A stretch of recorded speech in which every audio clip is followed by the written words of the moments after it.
The beginning is wet, dirty, and hot like the elliptical rim of a vacuum-forged cauldron constituted primarily for sin, choices, and superstitions, which together crystallize a network of circular and ocular meanings, like angel halos made of sea mushrooms that explode in sadistic goodness. Unpretentious, asexual, without time or space, without limits therefore, complex, unstable, cheap, strange, necessary, dangerous and divine, wandering through streets and corners that tear my ancient unconscious in search of true stories or not, but that are part of a personal, transcendent, experimental, illusory, weak, impactful search, but despite being absurd, extremely realistic, like every journey around the world that along the way opens up possibilities for an extrasensory journey set to music by dead artists, blind and deaf composers, and mute, static, fanatical about oral spectacles imperceptible to the naked eye, eternally trapped in films of endoplasmic reticulum exuberantly hanging like golden curls of a young maiden adorned in character for her own wedding or funeral,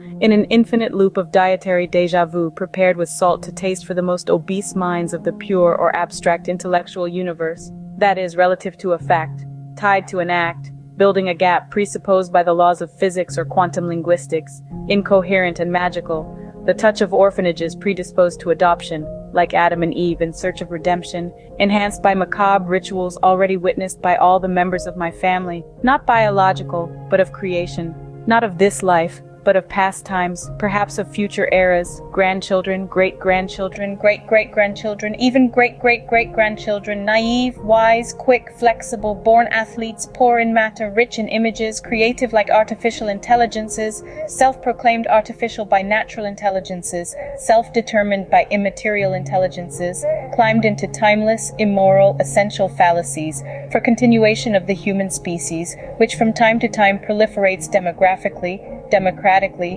demonically, lies demonstratively impatient in golden hospitals established by unilateral, single-born and ancestral madmen, programmed to dig the biggest tombs of this generation and 3,000 light years from now, in straight line carrying electricity, intubated joy from city to city, interspersed, hurried, stopped, cut, and patched, parallel to the peaks of hate and opium, highlighting arteries and corners of bone and moral expansion, exposing idleness, both creative and authoritarian.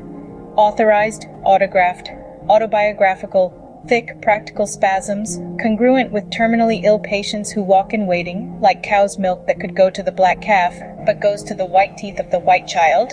Tanned clients, colors alternating, short circuit, cooperation of the afflicted, incessant search for status, stress,